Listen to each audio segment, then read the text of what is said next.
The world is changing at breathtaking speeds, with trends and fads popping up and passing away at breakneck pace. Against that backdrop of nearly constant upheaval, we welcome you to the Sunday Scotch Society.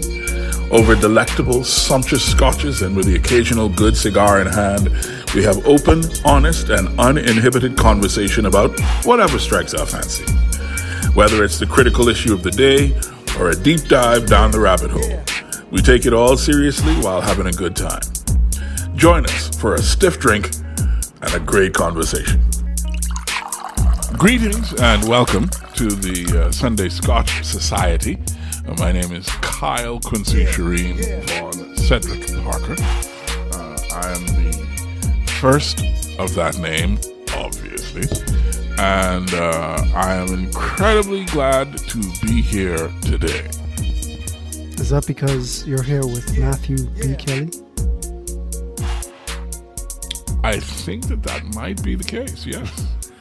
How are you, Quincy? I am well. Having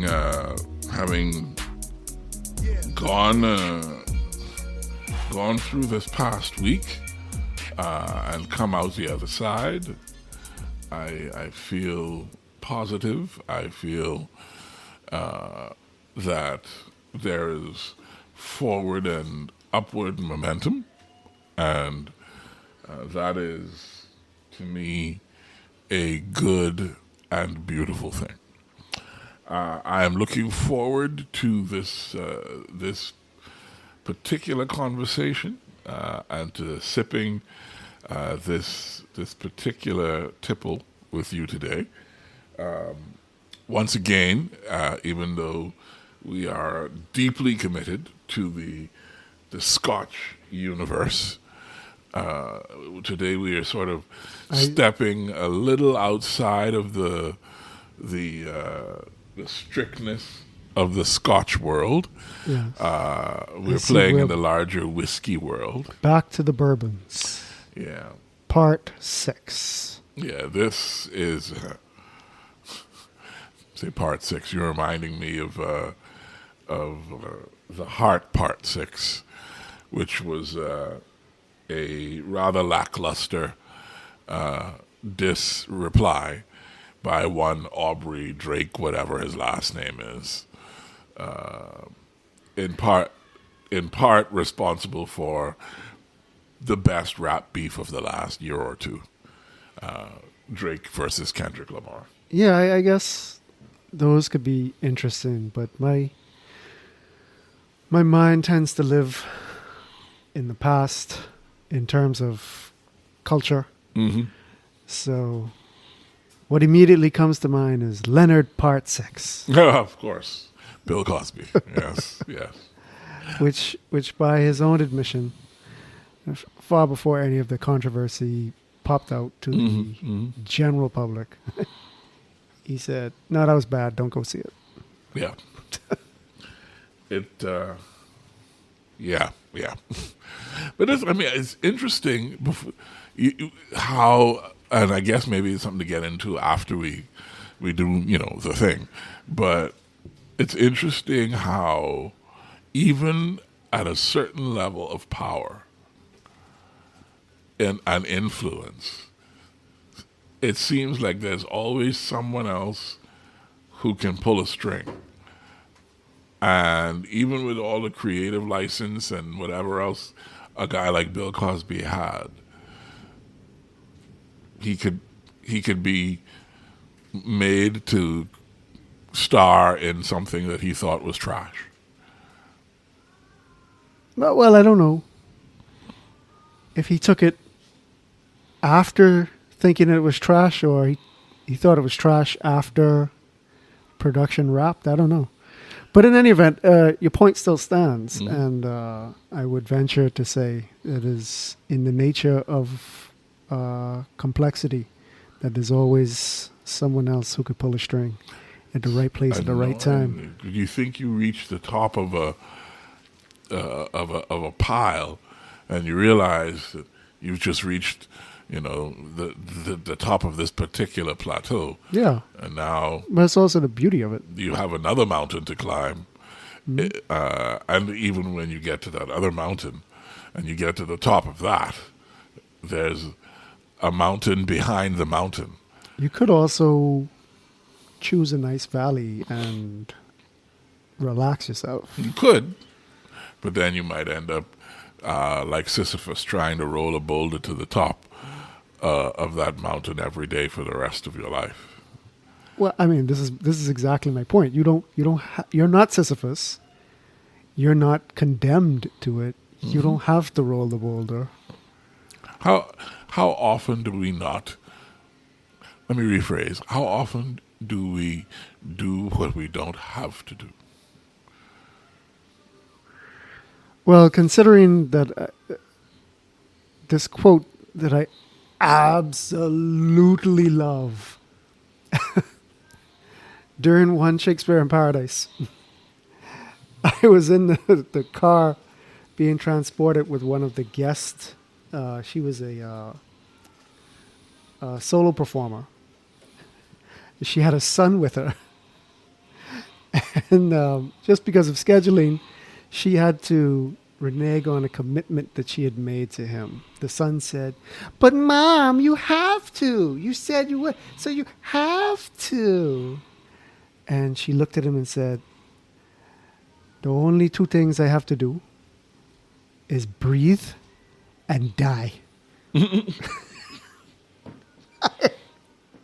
I tried my best not to laugh so loud that it turned into a traumatic experience for the kid, but I've never heard it put more succinctly and beautifully. So anything besides those two things, pretty much We don't have to do. all the time, Yeah. is the answer to your question. Yes. Yeah.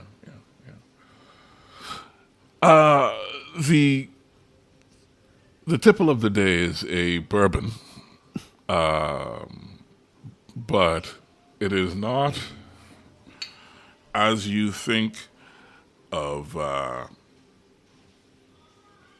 bourbons, because when you think of bourbons, you think of Kentucky. Sorry, it's not labeled as a straight Kentucky whiskey. This is something different. This is a bourbon that is a blend of straight bourbon whiskeys, and this is created in Utah. Hence the mountains. Hence the mountains on the label, yes. It's called High West, and this is just their High West straight bourbon.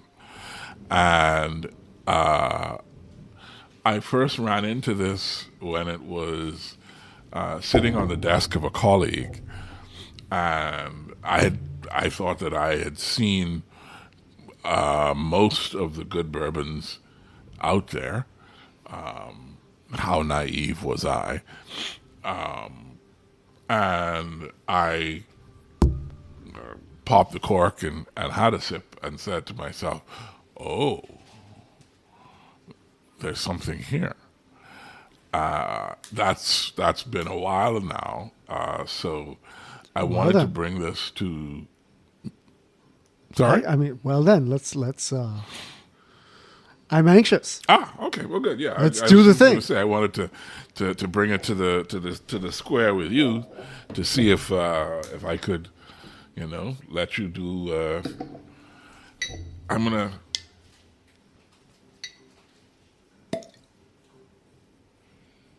Oh wait. Hallelujah.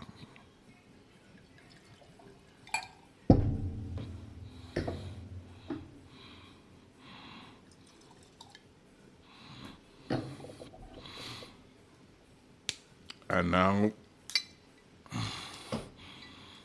I will let the show progress as it usually does.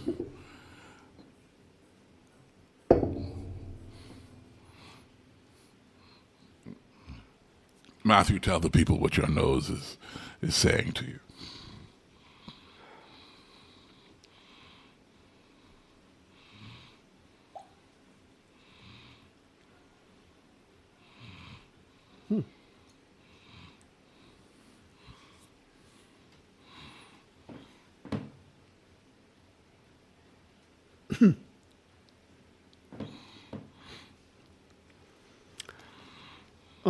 On the nose, I was at first a little mellow. Mm-hmm. It's a smooth but full butterscotch scent. Then I gave it a little swirl. Got a little alcohol forward. But the legs on this thing is interesting. Now, I think, if my memory serves me correctly, that you're evolving a little bit on legs. Because in one of our early episodes, I remember you not attributing much to the legs of whiskey as one would to wine. But correct me if I'm wrong. It's oils. Yeah. It's oils from the barrels, So no, I don't think you're wrong at all. But not but. I my initial impression of the High West, especially on the nose, was that there was this corn and vanilla sweetness that I was. But it dissipated really quickly in terms of the nose, Yeah, no, that now was that like, you mention it, definitely vanilla, yeah. and then it got really, you could tell that you can tell this is a bourbon. The alcohol is right there. So I am expecting I'm expecting a good spice. Whenever we do start to sip. Yeah, But so you got fascinated by these legs. And yeah, because and the viscosity of it. I think that I may be jumping ahead of my competency here, but I'm thinking that after I take my first sip, I'm gonna hit the water drop on that.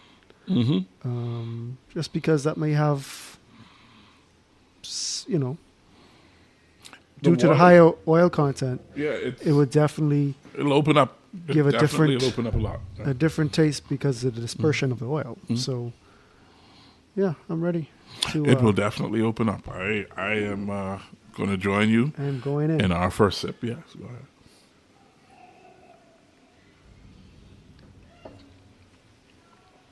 So I treat this a little like the Macallan. A really small sip just to coat the tongue, to get the tasters flowing, get the taste buds up there ready to roll. And now I'm going to go back in for a real sip.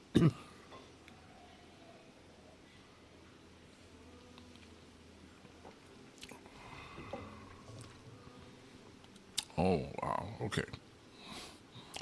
Matthew, I have thoughts. Please. Normally, I would let you go first, but I have thoughts. I feel compelled to jump on this. Listen, man, I am comfortable being a follower of someone who enjoys whiskey just ever so deeply like yourself. So go right ahead. Fine. Make fun of me. That's okay. I'm kidding.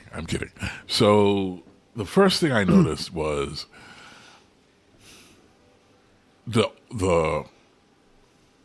maybe it's because of the small sip that I had, but the mouthfeel of this bourbon is incredibly smooth. And that's literally the first thing I noticed. It was like drinking. It was just so much smoother than I anticipated. The second thing I noticed is it is very alcohol forward. So far, beat for beat, we're matching here. And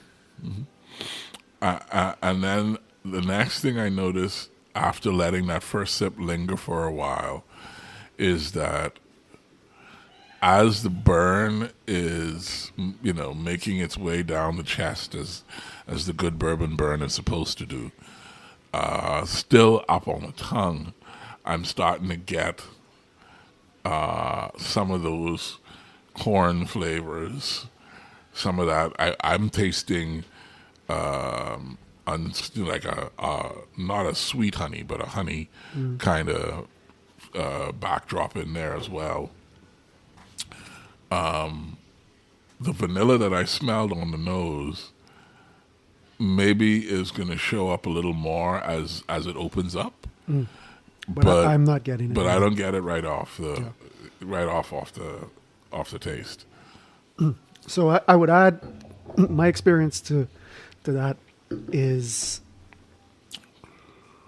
the very nice burn really sort of bloomed forward and on the lips. Sure, I got some in the throat, but on the lips, not an unpleasant burn. More of a subdued, almost a spice from the burning of the alcohol. But interestingly, I don't know if it was just that I took too much of a sip, but I actually got a bloom of the burn through my nose. You may have taken too big a sip, yes. But it was actually quite pleasant. So, no complaints. That is, Quincy. Okay. Always What? the heavy hitters, man. Like, I just don't. Or perhaps our bar that you have set is just so high that there's not going to be anything that I am so about. That from this point forward, I just need to learn how to discern the finer points between these higher end beverages. I hear you, and I think that you are not necessarily wrong, but also I would like to recontextualize what you have said, if I may, from a perspective of relativity, right? One of the things that I think is so exciting about the world of spirits that we are exploring is that there is such a variety, and they run the gamut from dirt cheap to unbelievably expensive. And it's not safe to assume that price point equals enjoyability. And that's fine. I haven't inquired as to the price of any of these. Yeah. And I want you to know the price has fluctuated wildly, right? Because I think the cheapest one that we've tried, I won't say which one it is, was just a bit over $20. Yeah, I mean, you have commented. And the most expensive I have not inquired. The most expensive one is just shy of $500. I saw a whiskey recently that was just shy of 800, that is. And it slips my mind, but it's definitely one that you pointed out before, and I smiled and went my way. Yeah. I also saw tequila just shy of 800 as well. Yeah. Yeah. And the aged tequilas, especially once they get up around 70, 80 years old, they get pretty expensive. The scotches that are in that range are, I mean, the level of nuance that you have to be able to perceive to really understand why a scotch costs $1,000. Yeah, don't serve that to me. That's why it costs $10,000. That's pearls before swine. But that's the I'm thing, not. Matthew. I'm not there yet. It might be pearls before swine at this moment. Yeah. But the journey that you're on, before too much longer, you're going to be drinking $4,000 or $5,000 scotch, and thinking to yourself, "Yeah, this is okay. I need to move up to the next level." Well, that assumes that the quality and price, as I say, are invariably linearly associated. So I will tell you this. Let me see if I can. 'Cause on the wine side, you know, I've tasted a few expensive ones that have not made me want to pay more than 30, $40 for some of my go-tos, which sometimes, thankfully, are on sale Yeah. in the 20s. So the Macallan 25 sherry oak is between like $5,000 and $6,000 for the bottle. I had a sip of the Macallan 25 sherry oak as part of a menu that's my friend Sebastian is doing a dinner at Karna, where Reed, who we've had on the show before, Reed Parker, is coming. Reed is the area representative for Macallan, and he's gonna sort of conduct an exclusive private dinner with 20 or so people at Karna's private dining room, and each course is going to be paired with an expression of the Macallan, and the 25-year-old is going to go with the dessert. How many courses? It's 4 courses. So you start off. Are you going to be able to taste dessert? I mean, it's Scotch, not wine. So you're not going to be drinking, 15 to 20 ounces at a time, are you? No.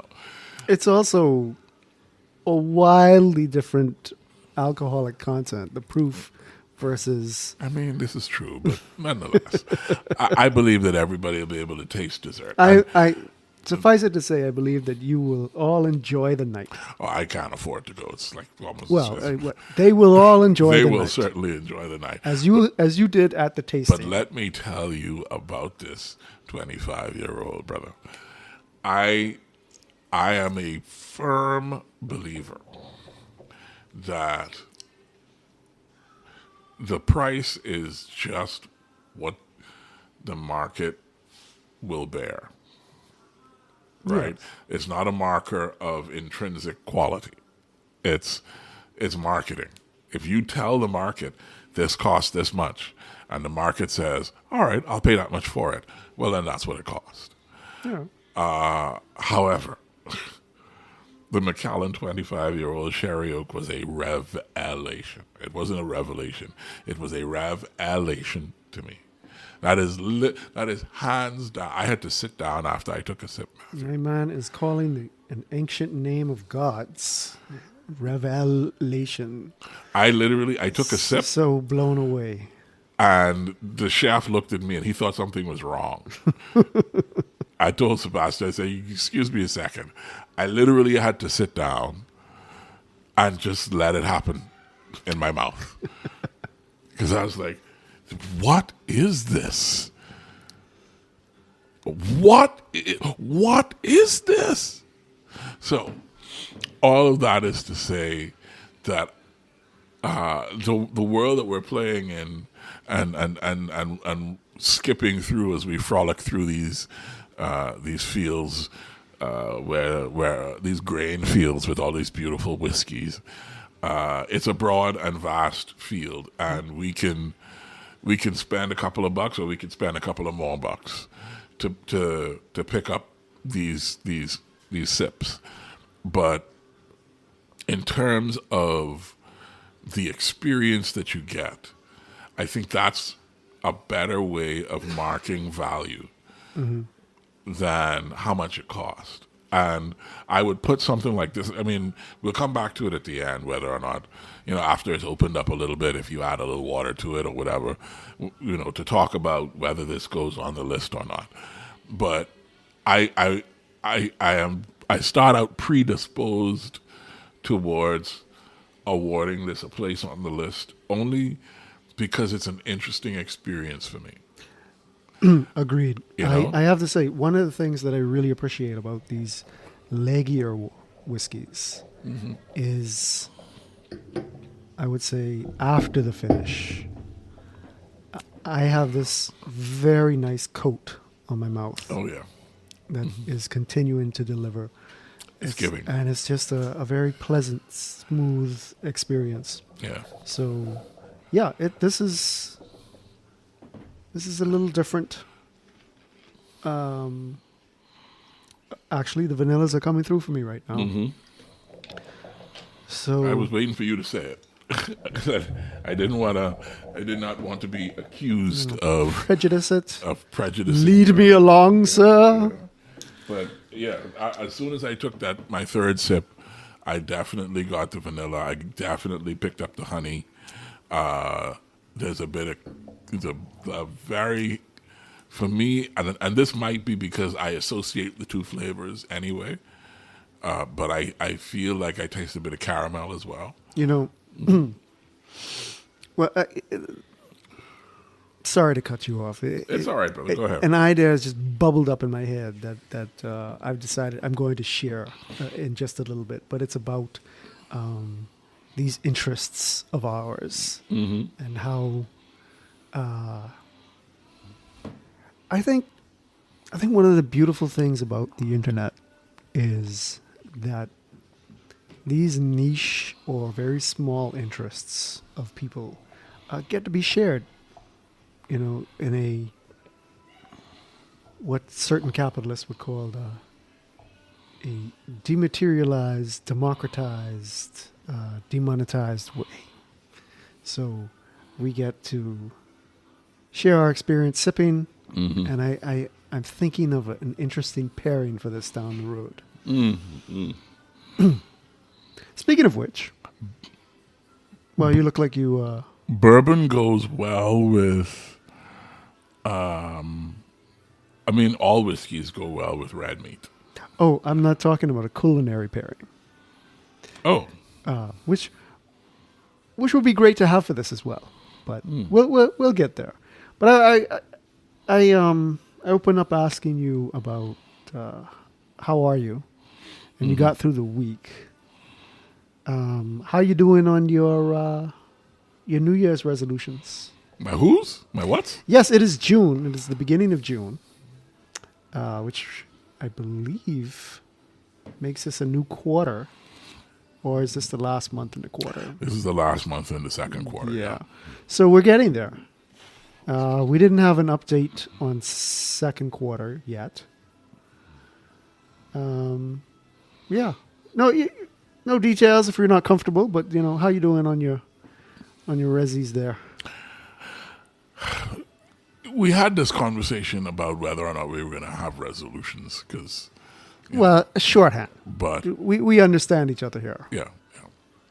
How are things coming along? My search for my Speedo bikini body has foundered significantly. Okay. While 12 months to go. Oh no, I was supposed to do it by the end of this summer. This summer? Yes. Well, I had committed to next summer. But that's you. Yeah. Yeah, man, that's you. I can't imagine, despite the fact, and I call this the undisputed fact, that I am the sexiest man alive. I feel that it would be less than advantageous to take those photographs and create that calendar until my body has assumed proportions that I personally would sign off on. I see Davinia laughing as she is listening to me while she is working, and I just want Davinia to know I saw her laugh, and she could pay for that at some point. Yes, well. The other thing that I had to do this year, I had some financial issues over the last 2 years. I needed to sort out. I made some progress in terms of getting some of those issues resolved. Not everything by far, but positive movement has taken place in most of those areas. The other thing was getting Maya through college. She's done with her second year.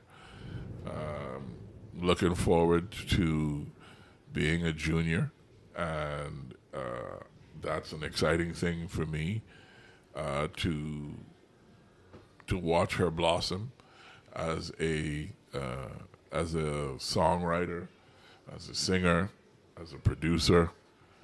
One of her classes was she had to score a trailer, and so she did a score for the trailer for Dune, the second movie.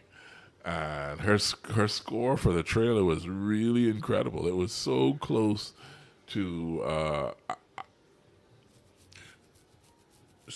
what I would have done that I was just flabbergasted. That her instincts are so similar to mine, but also so sophisticated. And I'm like, you go, girl. This is the stuff. So yeah, I am really excited about seeing where she takes her career as she is moving through. So I guess those are my resis, as you call them, and that's a bit of an update. I got some more weight to lose. I've lost some. I got some more bills to pay. I've paid some. Maya still has some distance to go in college, 2 more years, but we got through the first 2 years. So overall, I think I get a passing grade so far for the year. Good stuff. You know that you can't ask the question without being required to answer it yourself. That's disputable, but I'll go ahead. In short, I lost some weight. I got some more to lose.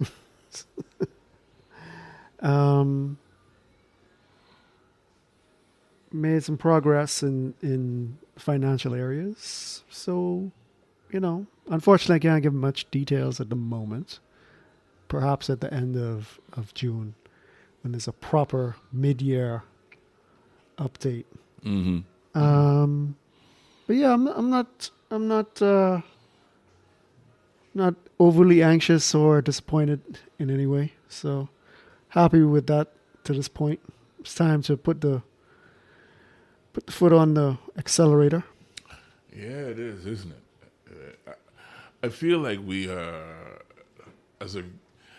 maybe it's just the circle that I find myself in, but I feel like everybody is taking a deep breath, preparing for the plunge, whatever that is, right? Whatever it is they're about to throw themselves into wholeheartedly, or whatever it is they're about to work at with all their might, with all their whatever. It just feels like there's a collective, okay, let's go get this thing, whatever this thing might be, that's happening in my circle anyway, as I said. So, what is currently making you smile besides whiskey? I had turned off my cable while Maya was in college in Boston. She's home for the summer, so I turned the cable back on. And I have started binging Monk. And I want you to know, Matthew, Monk. Okay, so Monk is top 3 TV of all time. The new Doctor Who series that started in 2007, I think, with Christopher Eccleston, is number one for me. So Doctor Who is number one. Mm-hmm.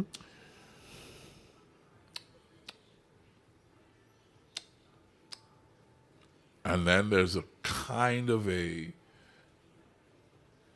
grouping there with Monk permanently and firmly rooted in that grouping, which runs either second or third. But yeah, those are so watching from the first episode of the first season it has been very enjoyable. Very enjoyable. I have to say, as your friend, that this comes as somewhat of a relief to me. After it's an almost traumatic incident of me overhearing you sing the praises of Robert Jordan last week. So, I feel much better now. Please understand, I have never watched Game of Thrones. I have zero interest in Game of Thrones, the television event. My comments were purely directed towards the books, which I read, not Game of Thrones. and enjoyed. You mean the new Amazon series? Oh, the Wheel of Time. Wheel of Time. Right. Yes. You said Robert Jordan. Robert For some Jordan. reason I heard George Martin. I'm sorry. No. Yeah, no, I read all of those books in the Wheel of Time series twice, some of them 3 times. Oh, man. Having watched the first season on Amazon Prime of the Wheel of Time, I was distressed until I decided to pretend that I had never read the books and just watch it and see if I could possibly enjoy it in that circumstance. And I will confess that I hate watched it as a thought experiment, and ended up actually enjoying it by the time the next season rolled around. I was actually in. I confess. I will not shy away from that bitter and painful truth. I'm a Rosamund Pike fan. I think she's a lousy Moiraine, but overall, yeah, Matthew. I just want to let the society know, and the member listening in particular, that this is a series. If you've never heard of it, the books are recommended often by those who are asked whether or not one should go down this gargantuan, this long road and with these gargantuan, I will describe them as obstacles of books. And I will back that up with my own anecdote in a moment. But the answer is comically, very often, yes, it gets good at book 7, but you should definitely read them all, but maybe not. What? What a ringing endorsement. Yeah. For books that run 800 plus pages on the small side. Yeah. The problem is, I could understand why a person would say that. Having read the books, as I said, I read them all at least twice. I disagree violently on a personal level, as a personal recommendation of mine, I don't think you could skip any of those books. I think things that happen in the Eye of the World, Eye of the Storm. Okay, so things do happen. Oh yeah, for sure. Okay, because I'll tell you my experience of the Wheel of Time. I can't remember which book it was. It was a slog of an experience. Because in over 1,000 pages, a lot happened for nothing to happen. How that's possible for over 1,000 pages, I have no idea, and I also lost the will to find out. So, never read another one. So I'm happy. If anyone enjoyed them, great. I'm a supporter of anyone who will jump into fantasy, but not my cup of tea. They require a certain confluence of interests to be, in my view, properly enjoyed. In addition to enjoying fantasy, you have to also enjoy history and politics. You also have to have some interest in Eastern philosophy. You have to have some sense of some interest in weapons. I'm checking the boxes here. And and then you also have to have an interest in romance.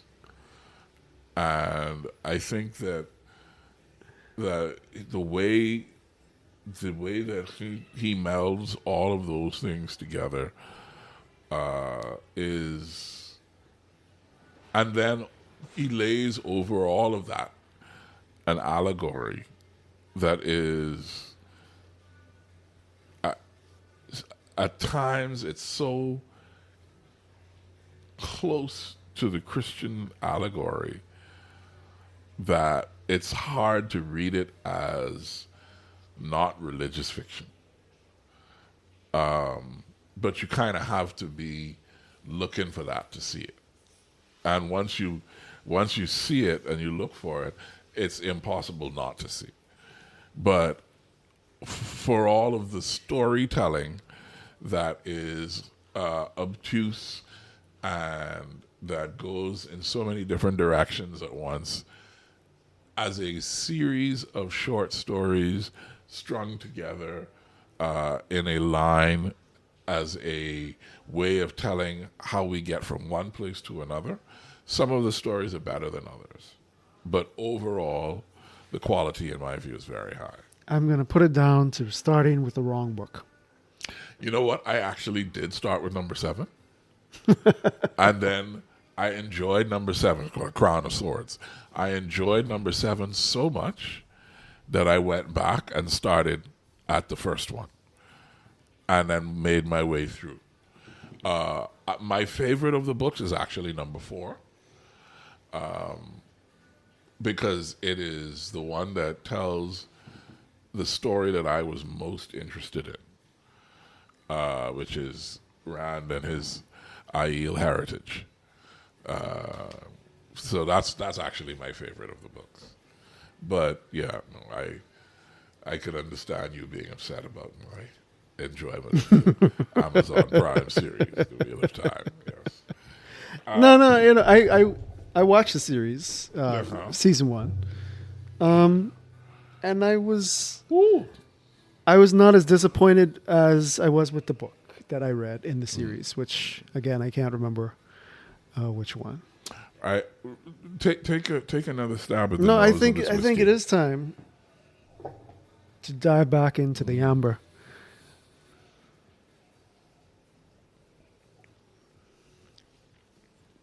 Which is just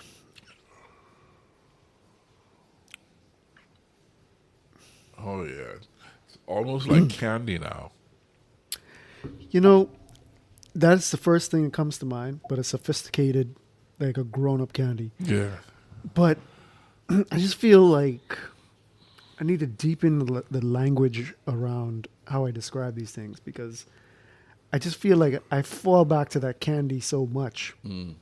But a good bourbon that's what it is, you know. Hmm. Hmm. Well, I mean, as a writer, you feel compelled to be endlessly creative, and I understand, I recognize, I support that. Yes, but I'm going to cut off or inject here by saying that there's also the engineering side of my mind that really likes precision, which results in in a particular type of writing and language, which is not for everybody. But I want to be able to make the distinctions that I feel, Hmm. but I want to be able to express them in a way that that lands consistently. So my what I was about to say is the reality is, in my view, that candy is candy. Right? I mean, Fair enough. if bourbon tastes like candy, then the bourbon tastes like candy. Yeah, You man. know, and you could, There's a synonym now. yeah, you could have, you can object to that reality as much as you want, but if that's what it is, then that's what it is. I definitely get the corn and the honey and the vanilla. The alcohol is still there, but what surprised me and what made me wanna go back in is the cinnamon that I got on the nose. Ah, you got there before me. Yes. I didn't realize it was erased. Sometimes it is. Oh. But I also get Have you I been go keeping score? a woody. No, no, Oh. no. There's a woodiness Mhm. as well that I'm getting on a lot of these recently, Mhm. and I don't know if that's just Well, I mean, the oak barrel thing is my own palate or no. I don't think it's your own palate. It's the presence of the woodiness is part of the style, right?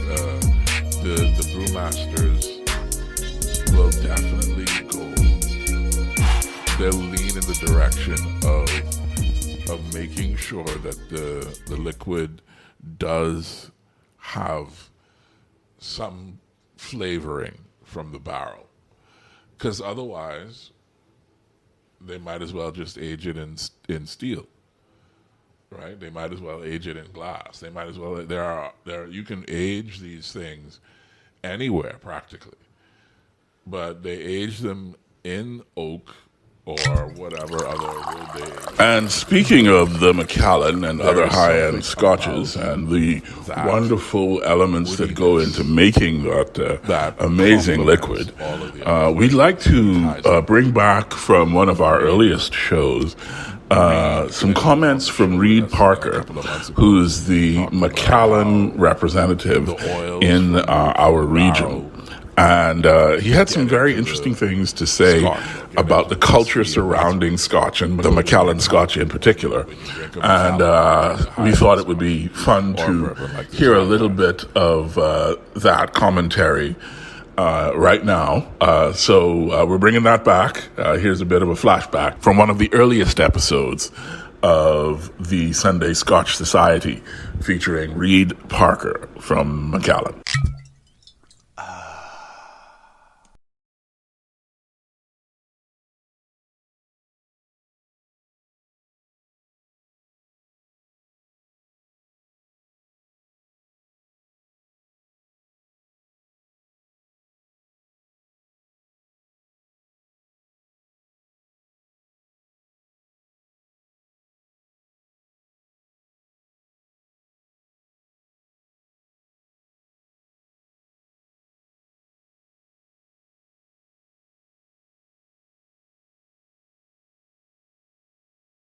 Scotch has such a defined culture around it, and I guess I want to ask And Matthew, I'm sure you have your own questions, but my first one, my first proper question for the show is, where does this culture of Scotch come from in your experience, in your view?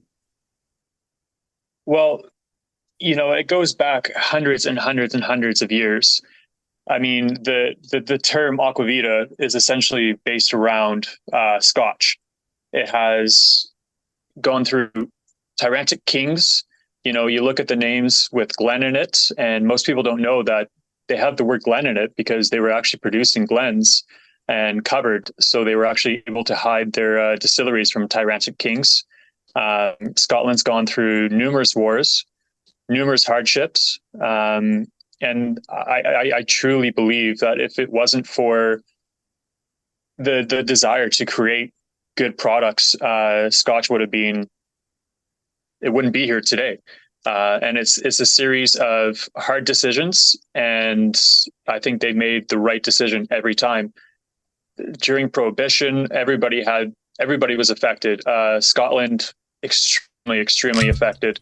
Macallan, especially. I mean, us back in the day, like before, I'd say around like the 1870s, 80s. We were based on blended. We would give our products to the distilleries around us. And it wasn't until about 1826, when times were really tough, that a beautiful person decided to keep some family barrels, and we decided to start aging them and having private stock. And then you look at what that's done for us now. It's pretty amazing. I mean, I think that the Scotch society is very close knit. We all kind of have each other's backs. It's an amazing story. I mean, the first documented Scotch was back in 1494. That's pretty unbelievable, honestly.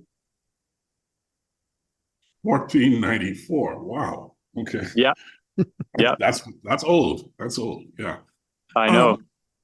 Um, so then, and I guess this goes back to my original question, is for the drinker, especially someone who's a neophyte who's just trying to get into it. Um, how do you tell the difference, and and how do you tell whether the differences mean anything to you? I think that all comes down to personal preference. When it comes to Scotch, there's so many different avenues. You can do smoky, you can do peaty, you can do sherry casked. They're trying so many different casks right now, and all of it is super unique and super beautiful. So it's really what's, I guess, catching your heart. When it comes to, I guess, picking up certain notes and differences from distillery to distillery, that comes with time. The one thing that I did, actually, I used to work at this amazing cocktail lounge called Veneto in Victoria, British Columbia, Canada. And there was four of us that reopened it, rebranded. None of the same staff stayed. And we went in there and we did an amazing job. We actually ended up winning Cocktail Bar of the Year from Yam Magazine in our first year. I was the new guy there. And I don't mean that as in when I started, but new to their level of expertise. And I remember having a dram with one of my colleagues, Ryan Simpson, one of my best friends now. I can't say enough about him. And I see him writing in this book, and I look at him and I'm like, what are you writing down? And it's his, you could call it like his whiskey Bible or his flavor Bible. And essentially every whiskey that he tries, he's writing down notes, what he's getting, if he liked it. And it goes down to the nose, the palate, the appearance. And he would flip through his notes and he would compare the whiskeys. If he feels like he's picking up a certain note, he would actually flip through his book, and he was able to relate what he was tasting to a certain whiskey, whether it's in the same region or not. It was documented. So that was what I started to do.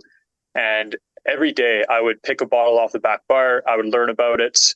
And then when I didn't have enough bottles on the back bar, I would pick one on the internet and I would learn about it until I had essentially an understanding of what the casks mean, the regions, the different types of oak. And I ended up, I guess, having such an appreciation for the craftsmanship and the characters that come with each Scotch from each region.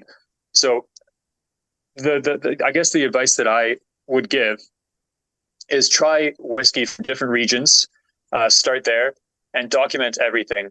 Go through your documents, pinpoint what these notes mean to you, and you can find your ideal whiskey eventually. And that is definitely my advice to anybody that wants to actually get into whiskey and have, I guess, more of an understanding to it.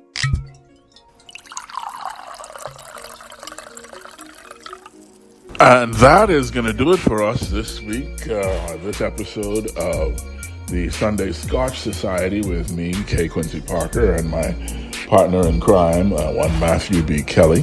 This week, we enjoyed the High West bourbon out of Utah, and it is a definite keeper. As you heard Matthew say, it is definitely something to put on the list. Out of Park City, Utah, up in the mountains there, and I really enjoy it. So I highly recommend that you go find you a bottle and see if you can get some of those flavors that we talked about in the nose, and get some of that on your palate as well. It's a great drink. In any event, thank you so much for joining us. The list is getting populated, folks. So we'll see you on the next episode. The pod drops again next Sunday at 5, so we'll see you then. Da zdоровья!